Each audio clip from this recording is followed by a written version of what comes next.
안녕하세요. 책 읽어주는 남자 채널 북스입니다. 오늘 소개드릴 책은 육체의 악마라는 자극적인 제목의 책이고요. 레몽 라디게가 지었습니다. 사람이 나이가 들어가면 좀 전반적으로 막 불꽃 같던 그런 정열과 에너지가 조금 더 차분하고 성숙한 느낌으로 바뀌어가는 것 같습니다. 아무리 흉내를 내보려고 해도 그 10대 시절의 불꽃 같은 그런 감정은 나이가 들어서는 잘 나타나지를 않습니다. 우리식 표현으로는 피가 끓는 시기다. 이렇게 표현하는 그 시기가 바로 10대 시절이 아닐까 싶습니다. 요즘에야 결혼을 하는 나이가 30대, 40대 이렇지만 보통 20살이 조금 넘으면 심지어 20살 전에도 결혼을 하던 그런 시절이 있었죠. 아주 옛날에는 이런 10대의 피 끓는 러브 스토리가 그 청소년 간의 교제가 아닌 남녀 간의 불타는 러브 스토리였을 것입니다. 그때는 시대상으로는 그게 맞는 거였죠. 이 책 육체의 악마는 프랑스를 배경으로 16살의 소년 주인공이 19살의 유부녀와 사랑에 빠지는 그런 이야기입니다. 이 이야기의 주인공은 이야기 속에 이름이 나오지는 않는 화자 나입니다. 그냥 나는 이렇게 이야기를 풀어나갑니다. 이 나는 이제 15살을 넘어서 16살이 되어가는 소년입니다. 우리식으로 옛날 한국식 나이로 하면은 17, 18 정도 되는 나이겠죠. 그러다가 한 소녀를 만나게 되는데 그 소녀는 18살을 넘어서 19살이 돼가는 마르트라는 소녀입니다. 마르트는 자크라는 청년과 약혼을 한 사이였고 조만간에 결혼을 하게 되는 그런 사이였습니다. 그 자크라는 청년은 군인이었습니다. 그래서 군인의 신분으로 전선에 나가 있는 그런 상황입니다. 그 세계 1차 대전이 벌어지던 그 시절을 배경으로 하고 있는 겁니다. 그래서 그 세계 1차 대전에 파병이 돼 있는 거죠. 나가 있는 자크라는 청년은 그런 상황이었습니다. 그런데 이 주인공 나는 이 임자 있는 몸 마르트에게 빠져들기 시작합니다. 그리고 마르트도 주인공의 마음을 받아들이게 되고 결국 연인이 되게 돼버립니다. 문제는 그 사이에 이런 감정이 발전해 나가는 그 사이에 마르트는 자크라는 그 청년과 결혼을 한 유부녀가 된 거였죠. 이 자크는 짧은 휴가 기간을 제외하고는 대부분 전선에 나가 있는 상황이었고 주인공은 그 사이에 마르트와의 밀회를 즐기게 됩니다. 아무것도 모르는 자크는 열심히 마르트에게 편지를 보내지만 그 편지는 슬프게도 벽난로에 던져집니다. 그 부분을 본문에서 제가 발췌해서 짧게 읽어봐 드리겠습니다. 우리는 벽난로 불빛으로 함께 책을 읽곤 했다. 그녀는 자기 남편이 최전선에서 매일처럼 보내는 편지들을 그 불에다 던져버리곤 했다. 그 편지들의 불안한 어조를 보니 마르트의 편지들은 차츰 다정함을 잃고 한층 드물게 붙여진다는 것을 알아챌 수 있었다. 그 편지들이 불길에 타는 것을 보면 불안한 생각이 가시질 않았다. 그 편지들은 한순간에 불길을 팍 하고 일으켰다. 요컨대 나는 일이 한층 더 분명해져 보이는 것이 겁났던 것이다. 네, 이렇게 되어 있습니다. 자크 입장에서는 뭔지는 모르겠지만 뭔가 불안한 느낌이 계속 들겠죠. 마르트가 보내는 답장은 띄엄띄엄 오고 그 어투나 이런 것들이 달라지는 것을 느꼈을 거라고 생각이 됩니다. 참 그 자크 입장에서는 정말 미칠 노릇이겠죠. 이 사실을 알게 된다면 이 발칙한 불륜 관계는 점점 더 깊어집니다. 그러면서 주인공도 불안한 마음과 행복감을 동시에 느끼게 됩니다. 본인도 분명히 불안했을 거고요. 어느 순간에 이 주인공은 마르트와는 서로 떨어져서는 살 수 없는 그런 사이가 되어버립니다. 심지어 마르트는 이 주인공의 아이를 임신하게 되고 두 사람은 돌이킬 수 없는 그런 사이가 되어버립니다. 공식적으로는 이 아이는 자크가 잠깐 휴가 나온 시기에 생긴 것으로 되어 있지만 두 사람은 자신들의 아이가 생긴 것을 실제로는 알고 있는 거죠. 주인공과 마르트는 이게 자신들의 아이라는 걸 알고 관계는 더욱 깊어집니다. 이 남편인 자크만 모르고 주변 사람들도 슬슬 두 사람의 관계를 알게 됩니다. 꼬리가 길면 잡힌다고 하죠. 모를 수가 없죠. 두 사람의 그런 관계를. 그런데 사태는 점점 도대체 이 끝이 어떻게 되려나 끝을 알 수 없는 그런 상황으로 흘러가게 됩니다.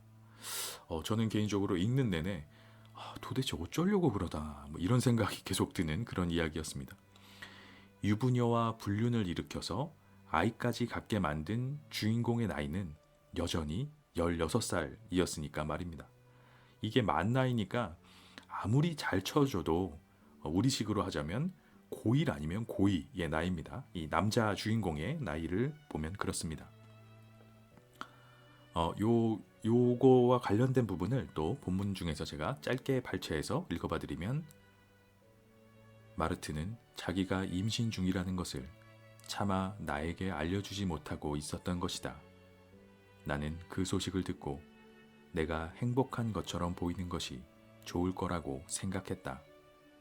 그러나 그 소식은 우선 나를 몹시 놀라게 했던 것이다.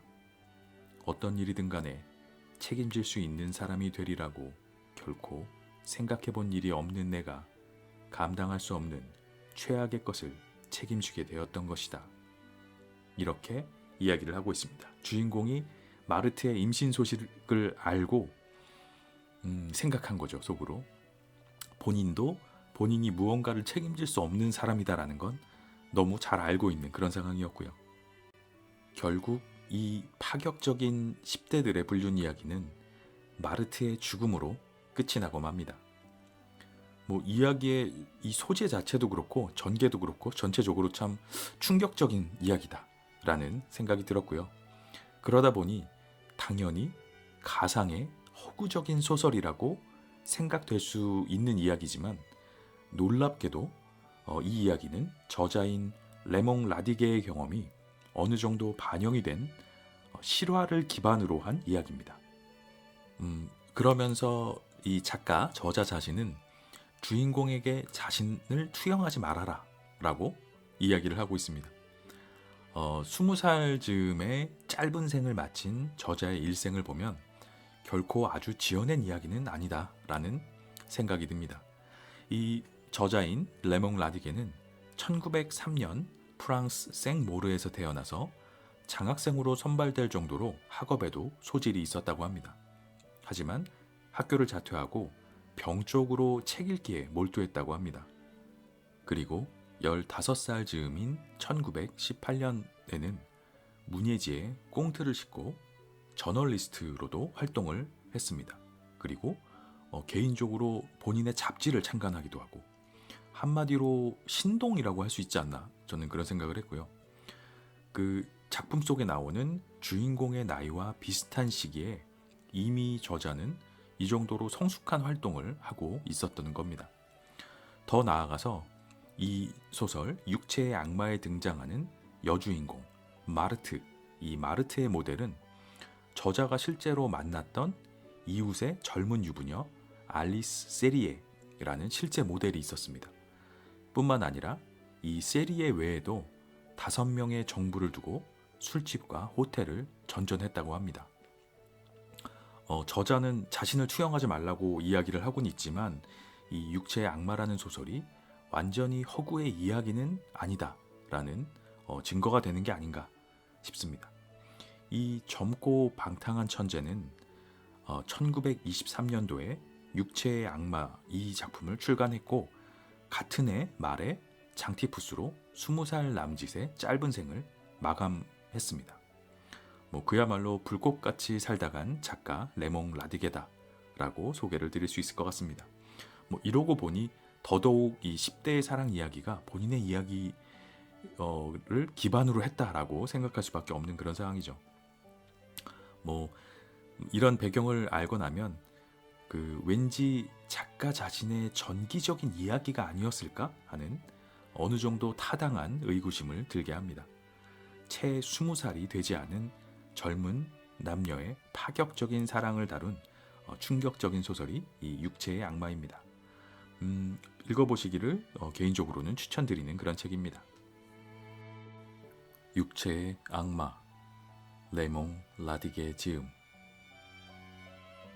나는 많은 비난을 받게 될 것이다.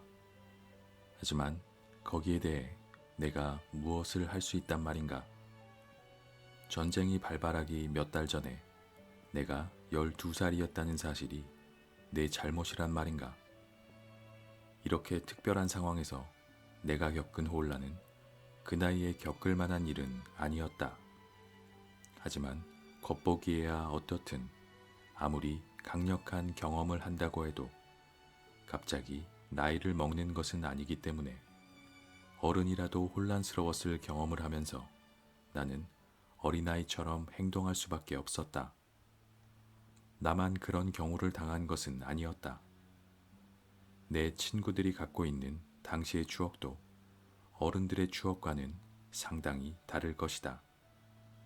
나를 비난하려는 사람들이 있다면 어린 소년들에게 전쟁이 무슨 의미일지 상상해 보기 바란다. 전쟁은 우리에게 4년간의 기나긴 방학일 뿐이었다. 우리는 마른 강변에 있는 F에서 살고 있었다. 우리 부모님은 이 성교제를 그다지 좋게 여기지 않으셨다. 하지만 관능이란 우리가 가지고 태어나 맹목적으로 드러나는 것이어서 나는 아버지가 그러신다고 해서 관능을 떨쳐버리기는커녕 오히려 더 거기에 사로잡히게 되었다. 나는 몽상가는 결코 아니었다. 훨씬 더 순진한 다른 사람들에겐 꿈처럼 보일 수 있는 것도 나에겐 고양이 앞에 놓인 유리 덮개로 덮인 치즈만큼이나 현실적으로 보였다. 하지만 유리 덮개는 분명히 그곳에 있었다. 고양이는 유리 덮개가 깨지면 그 순간을 이용해 치즈를 낚아챈다. 아무리 그 덮개를 깬 사람이 자신의 주인이고 그 때문에 손을 베었다고 해도 전혀 아랑곳하지 않는다. 12살 때까지 나는 딱 한 번 누군가를 좋아해 본 적이 있었다. 카르멘이라는 소녀였는데 나는 내 마음을 편지로 써서 나보다 더 어린 남자아이를 시켜 편지를 건네준 적이 있었다. 나는 그녀를 향한 내 마음을 봐서라도 한 번만 만나달라고 애원을 했다. 내 편지는 그녀가 등교하기도 전 이른 아침에 전해졌다. 나는 그녀만큼 나와 비슷한 소녀도 없을 거라고 생각했다.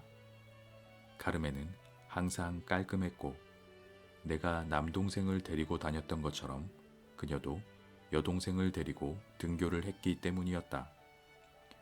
나는 두 증인들의 입을 막기 위해 그 둘을 엮어주어야겠다고 생각했다. 그래서 나는 아직 글도 쓸 줄 모르는 내 남동생을 시켜 포베트에게 편지를 쓰게 한 뒤 그것을 내 편지에 끼워 넣었다. 나는 내 남동생에게 우리와 비슷한 또래의 자매를 만나게 된 것은 행운이며 포베트라는 세례명도 흔히 볼 수 있는 이름이 아니라고 설명해 주었다. 나는 부모님과 함께 점심 식사를 하고 나서 카르멘에 대한 내 생각이 틀리지 않았음을 깨닫고는 씁쓸한 기분으로 교실로 돌아갔다. 우리 부모님은 나를 애지중지 키우셨고 한 번도 화를 내신 적이 없었기 때문이었다. 반 아이들이 자리에 앉자마자 교장 선생님이 교실로 들어오셨다. 반장인 나는 책꽂이에서 읽기용 책들을 꺼내는 중이었는데 큰 키 때문에 허리를 구부리고 있었다. 학생들은 자리에서 일어섰다. 교장 선생님은 손에 편지 한 장을 들고 계셨다. 나는 다리가 꺾이면서 책을 떨어뜨리고 말았다. 교장 선생님이 담임 선생님과 말씀을 나누시는 동안 나는 떨어진 책을 주었다. 앞줄에 앉은 아이들은 교장 선생님 입에서 내 이름을 듣고 교실 구석에서 얼굴을 붉히고 서 있는 나를 돌아보곤 했다. 마침내 교장 선생님이 나를 부르셨고 교묘한 방법으로 꾸짖으셨다. 학생들이 나쁜 생각을 하지 않게 하려고 그러셨는지 내가 12줄짜리 편지를 틀린 데 없이 잘 썼다며 칭찬해 주시는 거였다. 교장 선생님은 내가 그 편지를 정말로 혼자 썼냐고 물어보시더니 교장실로 따라오라고 말씀하셨다. 나는 교장 선생님을 뒤따라 나갔지만 우리는 교장실로 들어가지 않았다. 교장 선생님은 소나기가 퍼붓는데도 운동장에서 나를 꾸짖으셨다. 사실은 카르멘의 부모님이 내가 그녀에게 사랑 고백을 했다고 잃은 것이었다.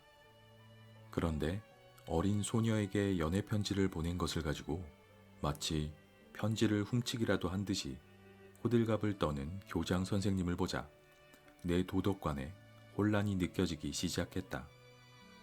교장 선생님은 그 편지를 우리 집으로 보내겠다며 협박했다.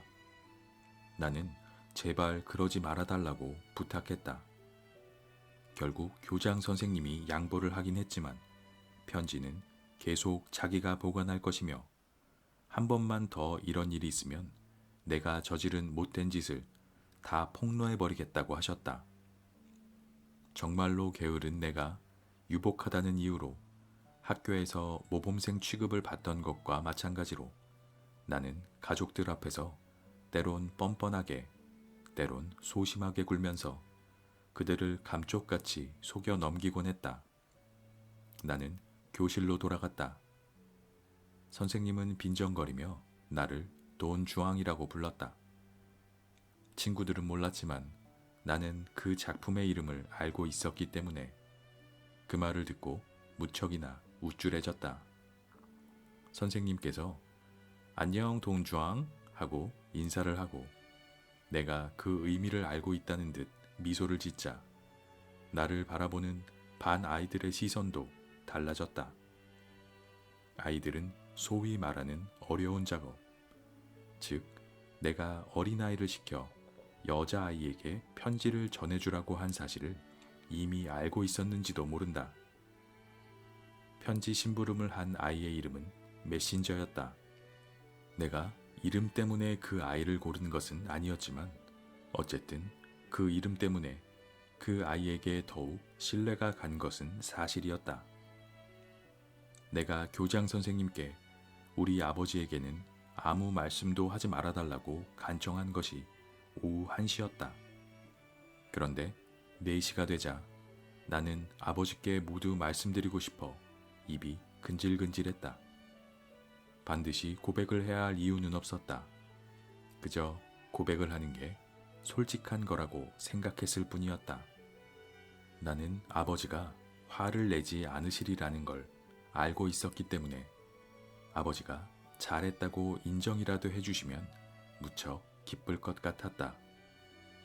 그래서 나는 교장 선생님이 어른들에게 하는 것처럼 나에게 비밀을 꼭 지켜주겠다고 약속한 일까지 자랑삼아 고백해버렸다. 아버지는 내가 허무맹랑한 애정소설을 꾸며대는 것은 아닌지 알고 싶어 하셨다. 그래서 아버지는 교장 선생님을 찾아갔다. 아버지는 교장 선생님을 만나 이야기를 주고받다가 참 재미있는 일 아니냐고 말해버렸다. 그러자 교장 선생님은 깜짝 놀라 난처해하며 물었다. 뭐라고요? 그럼 그 아이가 다 말씀드렸단 말입니까?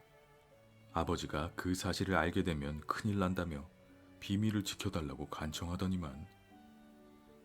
교장 선생님은 자신을 변명하려고 이런 거짓말을 한 것이다.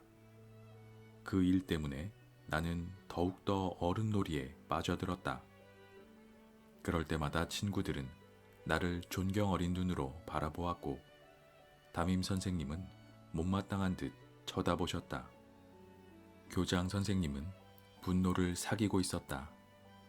가엾은 교장 선생님은 내가 이미 알고 있는 사실을 모르고 있었다.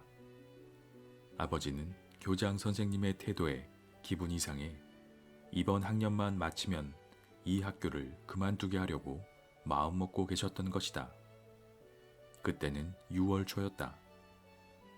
어머니는 그 계획 때문에 내가 학년 말에 상과 메달을 받지 못하게 될까봐 상장 수여식이 있을 때까지는 아무 말도 하지 말라고 당부하셨다.